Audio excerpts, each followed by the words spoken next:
Esta manhã nós vamos nos debruçar sobre a palavra, voltando os nossos olhos ao texto de Gênesis nos seus primeiros 20 capítulos, e vamos nos concentrar especialmente nos textos que vão do capítulo 3 até o capítulo 8. Então eu peço que você vá com a sua Bíblia lá, abra a sua Bíblia no livro de Gênesis e observe o que passamos a estudar. Gênesis, primeiro dos 5 livros de Moisés, provavelmente escrito ao redor do ano 1450 a.C., na época em que o Senhor, pela instrumentalidade de Moisés, com a liderança física e presente pessoal de Moisés, libertava o povo da escravidão no Egito. O povo que era escravo, caros irmãos, saía do Egito, ia para o deserto em direção a Canaã e precisava da instrução do Senhor a fim de que o Egito fosse retirado dele. O povo retirado do Egito levava em seus corações Egito, levava em suas vidas os ranços, as tradições, o entendimento, o ensinamento que aprendera por 4 séculos no Egito. Logo, a sua cultura era a cultura egípcia, com ensinamentos tradicionais dos patriarcas. Por isso, então, eram 12 tribos, eram pessoas que tinham as suas tradições religiosas, mas ainda informais. O povo que estava no Egito não tinha ainda qualquer escritura, qualquer texto revelado especialmente do Senhor, a fim de que nele se orientasse, a fim de saber o que Deus tinha para as vidas deles. Então o Senhor levanta Moisés para que o registro fosse feito. Revela a Moisés as coisas mais fundamentais e elas estão registradas no livro de Gênesis. Portanto, o que nós temos aqui no livro de Gênesis tem um destinatário primeiro.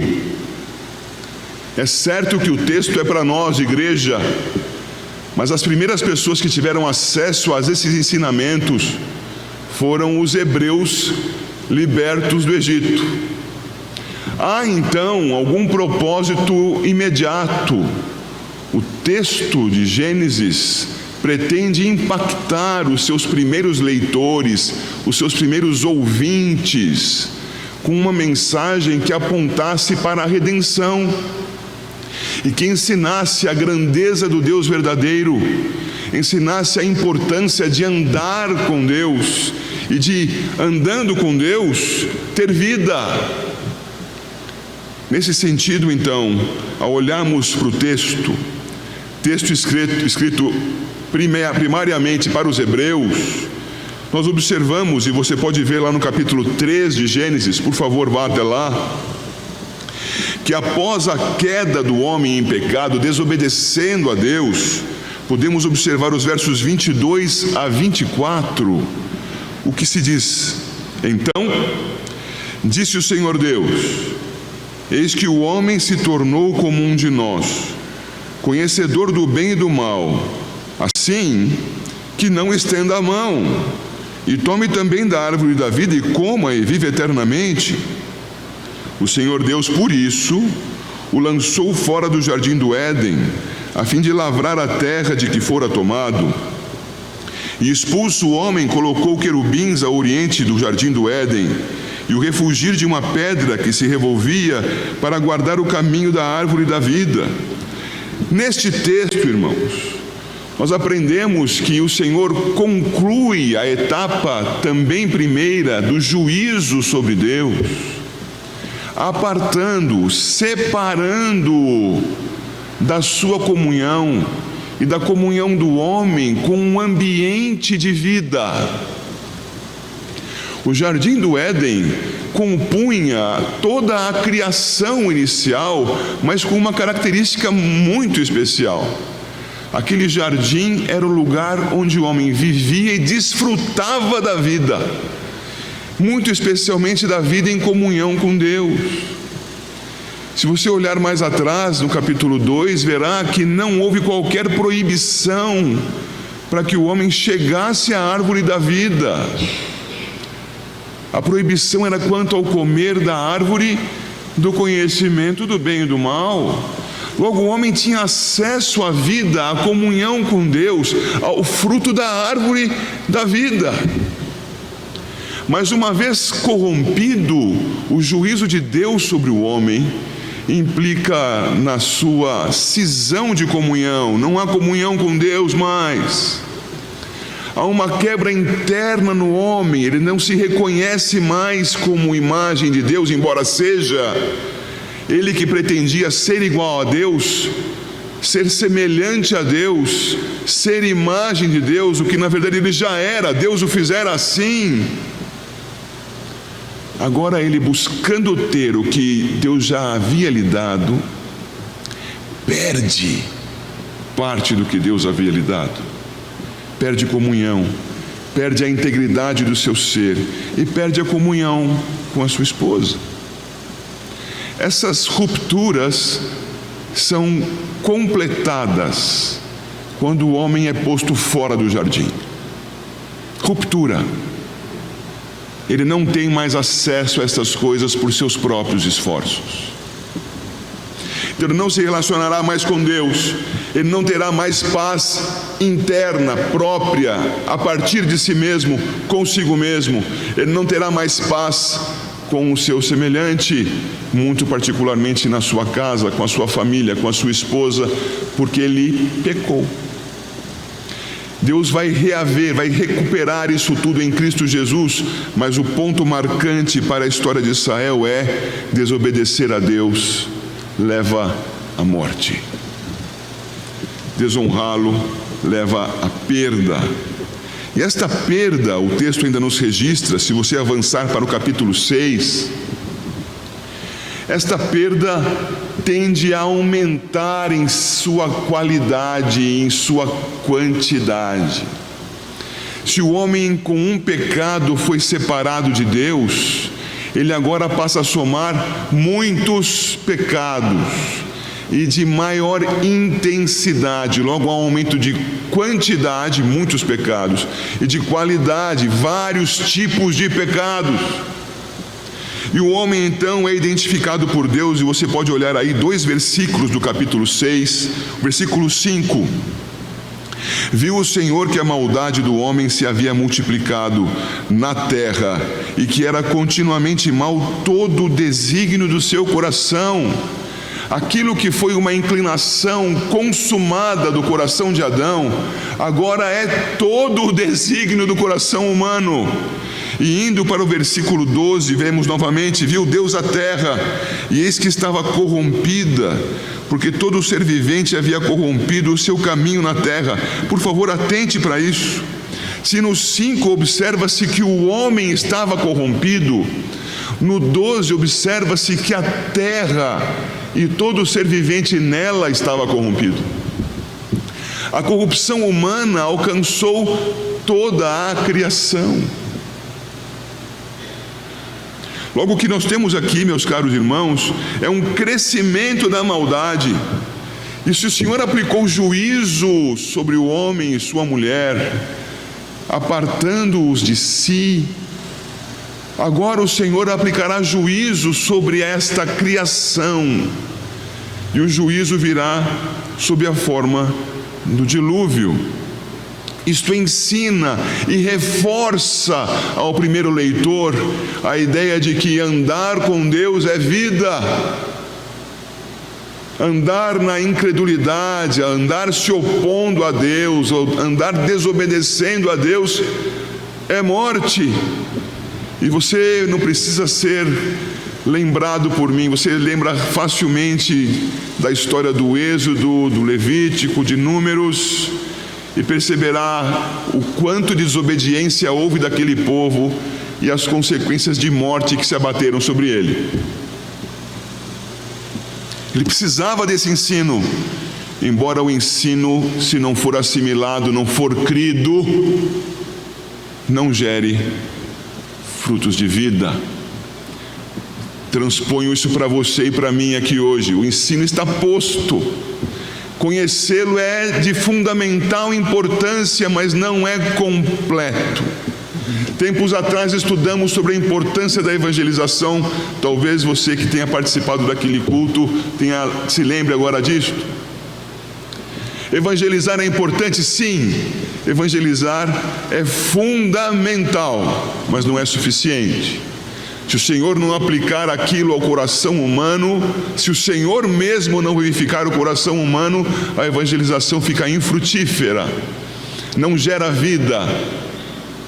Pois bem, aqui nós temos a palavra, ela está sendo conhecida, conhecê-la é fundamental, mas se o Senhor não aplicar em nosso coração e consequentemente se nós não crermos nela, será só conhecimento, será árido, será improdutivo. Esperemos em Deus que isso produza vida em nossos corações, que aprendamos que andar com o Senhor é vida, que desonrá-lo é morte. E assim então temos essa parte inicial deste estudo, o ensino apresentado até Gênesis 6, versos 5 e 12, de que o pecado separa o homem de Deus, e a consequência disso é morte, como depois Paulo vai registrar na Epístola aos Romanos. Mas a mais aqui, o texto vai nos ensinar aspectos sobre o caráter de Deus, sobre quem é Deus. E nós observamos logo no versículo 7 do capítulo 6, disse o Senhor Deus, disse o Senhor: farei desaparecer da face da terra o homem que criei, o homem e o animal, os répteis e as aves dos céus. Ao dizer estas coisas, o Senhor está dizendo para todos aqueles que estiverem ouvindo a Ele, e Ele diz propriamente para si mesmo: eu sou o Criador. Revela isso a Moisés, Moisés registra, e isso é dito aos hebreus primariamente. Deus eterno, o texto aqui aponta para Yahvé, disse Yahvé: eu sou o Criador. Ele é o Criador, Ele é a autoridade sobre todas as coisas, Ele as fez, Ele as administra. Diante da corrupção humana, Ele aplica o seu juízo, e o texto vai dizer: arrependo-me de as haver feito, implicando em dizer: a minha administração com a criação deixará de ser na sua plena preservação, e passará a ser da preservação de um remanescente. Isto começa a surgir aqui no versículo 7, dizendo que Ele é o Criador, Ele é a autoridade sobre tudo. E nós vimos no versículo 13 a seguir: então disse Deus a Noé: resolvi dar cabo de toda a carne, porque a terra está cheia da violência dos homens. Eis que os farei perecer juntamente com a terra. Se Ele é o Criador e tem toda a autoridade, Ele tem toda a autoridade para aplicar juízo sobre a sua criação. E a criação desencaminhada não vai ser justiçada por alguém que usurpou o poder, mas pelo seu proprietário, por seu Criador. Então todos estes receberão o juízo de Deus, porque Ele é justo contra o mal. Mas eu preciso que você também olhe aí para o texto e veja os versículos 8 e 9, capítulo 6, 8 e 9. Porém Noé achou graça diante do Senhor. Eis a história de Noé. Noé era homem justo e íntegro entre os seus contemporâneos. Noé andava com Deus. Deus, o Criador, a autoridade suprema, o proprietário da criação, é justo contra o mal. Mas Ele também é gracioso. Ele derramou graça sobre alguém e nomina aqui esta pessoa: Noé achou graça. E os efeitos da graça de Deus sobre Noé estão no versículo 9, você observa aí. Ele era homem justo e íntegro entre os seus contemporâneos. A graça de Deus foi transformadora na vida de Noé, e isto tudo está sendo ensinado para o hebreu, o Deus Todo-Poderoso nos agraciou, nos preservou a vida, nos tirou do Egito. Ele graciosamente nos quer para si justos e íntegros. O ensino está presente. O leitor, o ouvinte inicial precisa compreender isto, assim como nós hoje. Criador, justo contra o mal, gracioso. A justiça se aplica num ato jurídico. Existe uma ordem de comportamento, a sua transgressão implica em aplicação da pena. Mas e a graça? Graça não é um ato jurídico. Graça é um ato de livre vontade do Todo-Poderoso, que contra a sua lei dá vida a quem escolhe dar. E deu vida a Noé, e com ele justiça e integridade passaram a ser vistas. Quem mais fala do Senhor Todo-Poderoso aqui? Veja por favor no capítulo 6, o verso 14. Faze uma arca de tábuas de cipreste, nela farás compartimentos, a calafetarás com betume por dentro e por fora. E passa a dizer mais alguns detalhes especificando como fazer a arca. Há uma ordem de Deus para Noé: faz assim. Agora olha o 7, versículo 1. Olha o 6, 22 primariamente. Assim fez Noé consoante a tudo que Deus ordenara. A ordem de Deus requer obediência. Cumprida essa etapa da construção da arca, vem nova ordem. 7:1. Disse o Senhor a Noé: entra na arca, tu e toda a tua casa, porque reconheço que tem sido justo diante de mim no meio dessa geração. Que seria de Noé e da sua família se ele dissesse: mas Senhor, a arca é tão bonita, tão bela de se admirar. A arca é um marco na história da humanidade, uma construção única.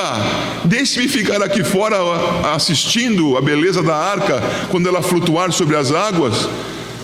Belíssimo argumento, só que de desobediência e que geraria morte. Fez a arca, não é? Fiz do jeito que o Senhor mandou, agora entra nela. Crer se cumpre no obedecer, e isto se ensina aos hebreus, isso se ensina a nós. Você crê no Senhor, então você deve estar obedecendo. Você crê no Senhor nos aspectos do relacionamento da sociedade, quanto à sua honestidade, quanto à sua retidão moral, quanto à sua idoneidade, excelente. Você crê no Senhor quanto à sua vida conjugal? Ele determinou que fosse um homem para uma mulher e que essa união fosse indissolúvel. Ele determinou isso. Você vive isso em casa? Eu não estou perguntando se você tem um casamento formal. Estou dizendo, você tem uma união única, fiel, do homem com a mulher, da mulher com o homem, única. Você se esforça em favor dela, porque confessar a fidelidade é muito mais fácil do que vivê-la. Mas crer implica obedecer. Deus exige isso de nós. Ele é o Criador, Ele é justo contra o mal. Ele, meus irmãos, trabalha e é gracioso sobre os seus eleitos no tempo. Todavia Ele requer que aquele que nele crê manifeste tal fé com obediência. E há mais aqui. Em Deus há providência. E todo o trecho final do capítulo 6 mostra a providência de Deus. Deus cuida do seu eleito para a vida. E Deus, meus irmãos, dá instruções a esse eleito para a vida, demonstrando que com estes cuidados ele se preservaria. Pense no paralelo. Adão, de tudo o que há no jardim você pode comer, menos daquela. Isso é providência.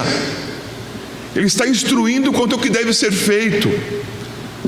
Aqui agora no capítulo 6, Noé, você vai fazer a arca, e vai fazer desse jeito, e você vai guardar alimento para os animais que virão até você, e você vai colocar os animais em casais dentro da arca, e vai especificar as coisas, de modo que Noé saiba o que fazer. Eu preciso fazer uma comparação com uma teoria educacional dos nossos dias, que diz que as crianças aprendem fazendo, aprendem espontaneamente, aprendem sem direcionamento claro, aprendem com mera conversação. E então, o que você achou do que você fez? Agora já foi quebrado o vaso. E agora, o que você vai fazer depois de ter destruído aquilo que você deveria preservar? Enfim, o construtivismo trabalha a partir da ideia de que as pessoas vão aprender a partir das suas experiências, do seu contato com a realidade, sem que lhe seja entregue qualquer conhecimento prévio. Diferente de Deus, não é? Deus dá a instrução e diz o que deve ser feito com precisão para que o homem faça. Deus é providente. A cultura brasileira contemporânea é para deixar tudo caminhar como bem entender, e os frutos temos visto quais são: podres, de destruição, de morte.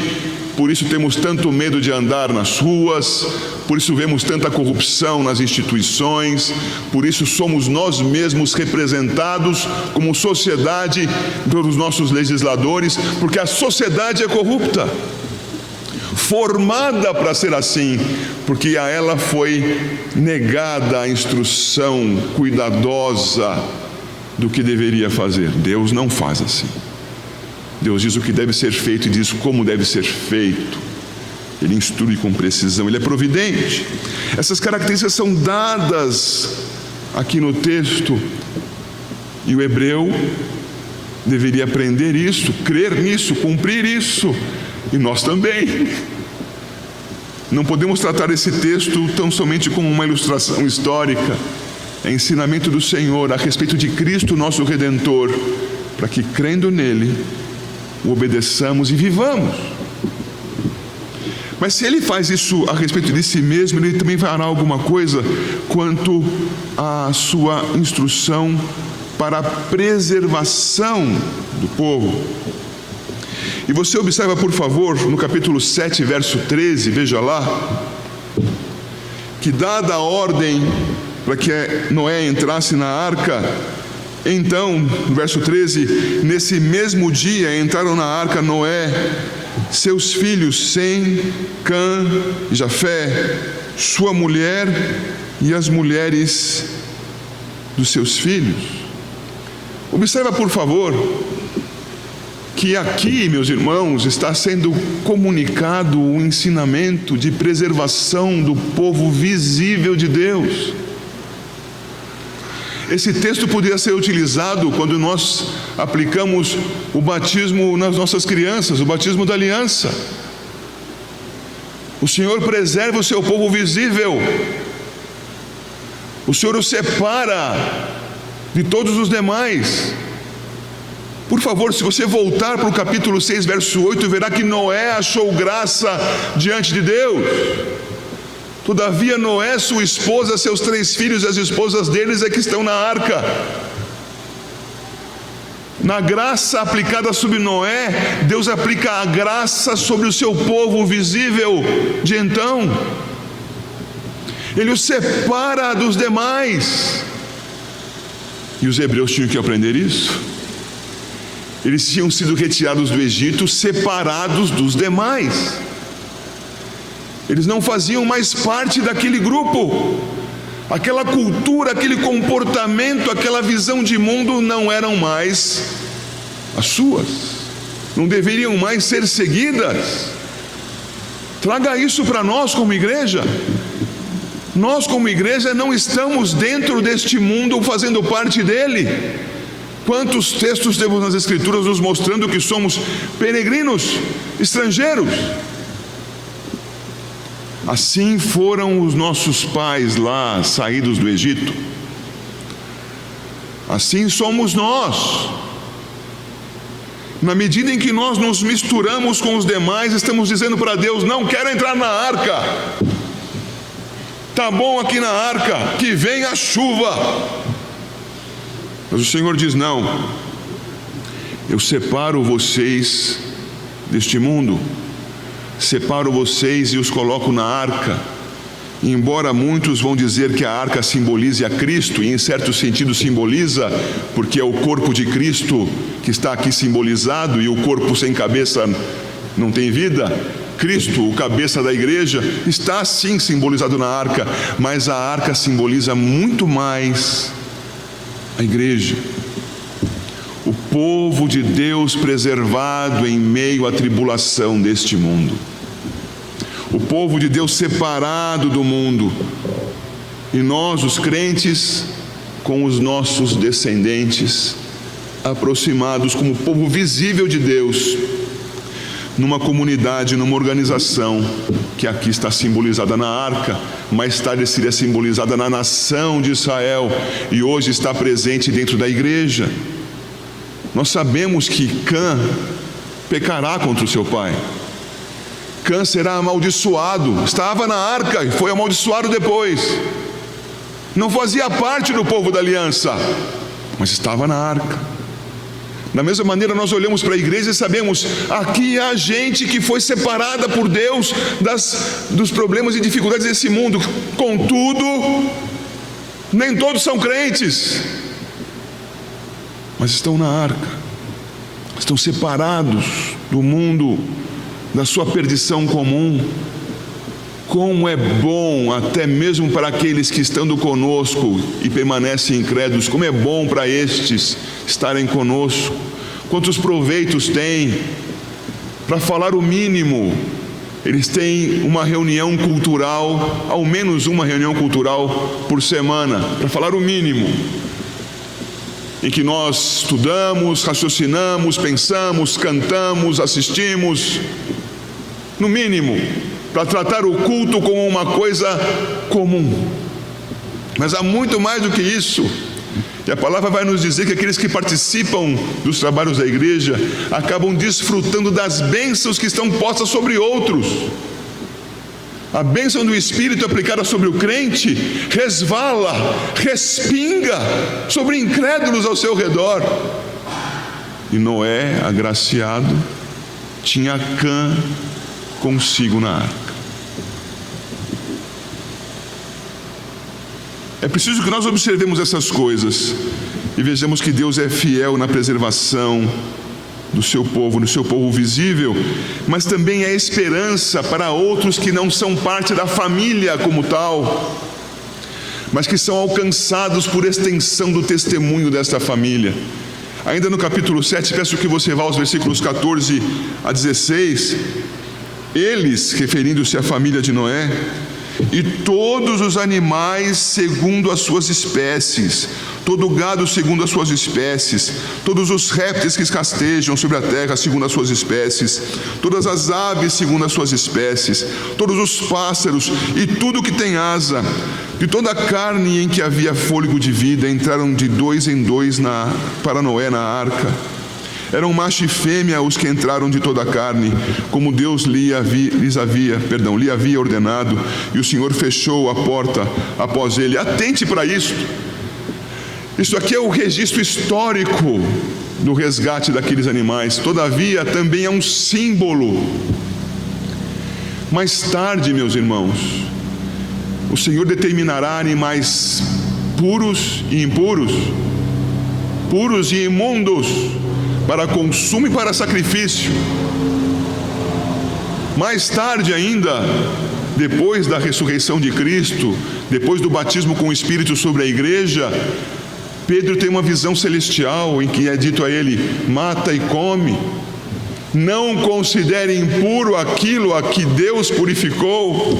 E Pedro entende então que aqueles animais simbolizavam as pessoas que não faziam parte do povo de Israel, mas eram eleitas para a vida, para comporem o povo de Deus. Noé e seus filhos estão na arca, e com eles entram de toda sorte de animal, puros e impuros. Não entram todos os animais do mundo, mas entram de todos os tipos. Isto é, o Senhor tem salvação a levar a outros além dos de Israel. E está aqui já, pronunciado na arca. Existe salvação e preservação para aqueles que são identificados como povo historicamente. Existe salvação pela graça de Deus a outros que estão espalhados por este mundo. Era preciso que eles lessem e entendessem o que liam. Mas há mais. Há na arca longa duração no estado de preservação em meio às ondas, à tribulação. No capítulo 7, ainda veja o verso 17, por favor. Durou o dilúvio 40 dias sobre a terra. Cresceram as águas e levantaram a arca de sobre a terra. Depois disso, você pode ver, por favor, o versículo 24. E as águas durante 150 dias predominaram sobre a terra. É tempo, hein, gente? Alguns agora estão em período de férias. Daqui dos mais novos que estão em férias, eu vejo apenas 2, que são escolares ainda. 3. Pois bem, meus irmãos, deixe seus filhos uma tarde em casa e veja o que acontece. O nível de inquietação, como se sentem isolados do mundo, entediados. Uma tarde. Estes ficaram 40 dias esperando parar de chover num barco. E mais 6 meses à deriva. O que será de nós? Estamos dentro de um barco. O que nós temos para fazer hoje? Vamos tirar a sujeira desse animal, vamos alimentar aquele e vamos ficar quietinhos esperando o próximo dia. É preciso que a gente tenha, durante o período que estamos na igreja, como povo de Deus, a noção de que as coisas vão durar, vão demorar, elas são longas. A igreja do Senhor Jesus já está sobre a terra como tal, assim denominada, há 2000 anos. As coisas não acontecem de um dia para o outro. Os primeiros irmãos imaginavam que Cristo fosse voltar na manhã seguinte. Ele voltará. Mas não é de repente, quer dizer, não é no imediato. É de repente sim, mas não é no imediato. O Senhor vai se lembrar de nós. O Senhor vai trazer sobre nós a sua graça. É importante que nós observemos isso, porque durante o período que estamos esperando, o Senhor vai alimentando em nossos corações a confiança nele. Por favor, continue atento. A confiança nele é alimentada enquanto estamos juntos no estudo da sua palavra e crendo nele. Predominaram as águas e cresceram sobremodo na terra, diz o verso 18. A arca, porém, vogava, quer dizer, estava sobre as águas, navegava, tudo debaixo d'água, tudo morrendo, e a arca flutuando, com os seus dentro dela vivos. É preciso que nós nos lembremos disso, e confiemos no juiz que nos separou do mundo, e confiemos nele de tal modo que cuidemos uns dos outros aqui. A arca deve ser o lugar onde nós nos alimentamos e nos cuidamos uns dos outros. Porque se nós ficarmos somente pensando no que há lá fora, nos perderemos. Se ficarmos somente pensando, puxa, os meus amigos não entraram na arca. Imagine as mulheres, as esposas dos filhos de Noé. Meus pais não entraram na arca. Meus irmãos não entraram na arca. Estavam afogados. Não podiam pensar nisso. Tinham que pensar na graça de Deus, na preservação e na manutenção da vida na arca. A evangelização já havia sido feita. Agora era tempo de preservação. O povo no deserto tinha que identificar isso. Eles tinham que se preservar uns aos outros, cuidarem-se uns dos outros. Mas meus pais morreram e não creram. O que será deles agora? Nem pense nisso. Pense na sua vida justa diante de Deus agora. Honre a Deus com a sua vida aqui. Pare de pensar nos que estão morrendo e comece a pensar na preservação dos que estão vivendo. Isto é a arca. Temos consciência da morte dos outros e consciência da nossa própria vida. Indo para o final, meus irmãos, o capítulo 8 nos mostra no versículo 1: lembrou-se Deus de Noé, de todos os animais selváticos e de todos os animais domésticos que com ele estavam na arca. Deus fez soprar um vento sobre a terra e baixaram as águas. Irmãos, o Senhor voltará. O tempo da arca em meio às águas chegará ao fim. O povo hebreu chegaria a Canaã. Outra figura histórica aconteceu e nos ensina. O que foi escrito no passado nos ensina agora. É exemplo para nós. Foi lido há pouco em 1 Coríntios 10, 11. E este ensino chega até nós nos mostrando esses dias difíceis que nós vivemos hoje, este ano de 2020 que já começa com ameaça de guerra mundial. Esse ano que já começa com as expectativas de mais controvérsias de governo, mais dificuldades econômicas, mais problemas na evangelização. Pois é, este ano que começa é mais um de outros tantos que talvez Deus coloque diante de nós, mas o fim da história não é nestes anos. O fim da história é no Senhor voltando e buscando a sua igreja. O Senhor nos resgatando dessa situação e nos colocando numa nova, na figura bíblica, na terra que emana leite e mel. Então nós temos que aprender estas coisas como os hebreus deveriam ter aprendido.